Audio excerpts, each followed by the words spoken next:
તો કેમ છો મિત્રો, ગુડ મોર્નિંગ। અને આજે હું નીકળી ગયો છું ગાંગોદરની ટ્રીપમાં અને અત્યારના વાગ્યા છે 4 અને હું જાઉં છું અત્યારે।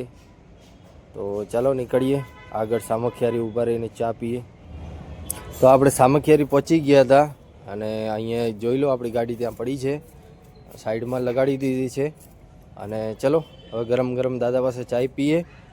તો ચાલો ગરમ ગરમ મસ્ત ચાનો સૂકો મારી અને આપણે નીકળવાનું છે આગળ। તો ચા પીએ, ચા પીને પછી નીકળીએ। ચલો તો હવે ચા પાણી કરી લીધા છે અને અત્યારના વાગ્યા છે 6। તો 6 વાગ્યે છે, ચાલો ગાડીમાં બેસી અને આગળનો સફર જારી રાખીએ। તો હું પહોંચી ગયો તો હવે ગાંગોદરમાં બહુ ઘણી ઠંડી લાગતી હતી। તે ઠંડી લાગતી હતી તો પછી અમે સ્વેટર બેટર પહેરી લીધા હતા, ટોપી પહેરી લીધી હતી। તો અને સવારે ઉગી ગયું છે અહીંયા અને સુરત દાદા નીકળી ગયા છે। તો અહીંયાનો કંઈક આવો નજારો છે, ઠંડી જોરદાર પડતી હતી। અને ચાલો હવે નીકળીએ અંદર આપણે, જ્યાં માલ ખાલી કરવાનો છે ત્યાં, અને ત્યાં માણસો આપણી રાહ જુએ છે।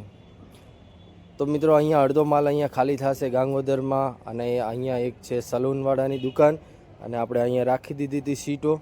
2 માણસો આપણો ગાડી ખાલી કરે છે। તો ચાલો હવે લાકડીયા જવાનું છે। તો મિત્રો આપણે આ પહોંચી ગયા હતા લાકડીયા, અને લાકડીયાના આ બંગલામાં આપણે બાકીનો માલ બધો ખાલી કરવાનો છે। અને ખાલી કરી તો મિત્રો ત્યાંથી ખાલી કરીને હું પહોંચી ગયો હતો ફાટક ઉપર, અને અહીંયા ફાટક બંધ હતો અત્યારે સવારમાં। તો ભારખાનીઓ કે એ ટ્રેન કોઈ આવતું હશે તો રાહ જોઈએ અને નીકળીએ પછી ગાંધીધામ માટે। તો આપણી ટ્રેન આવી ગઈ છે અને આ નીકળે એટલે આપણે નીકળીએ ગાંધીધામ। અને લાઈક કરજો, શેર કરજો અને ફોલો કરજો।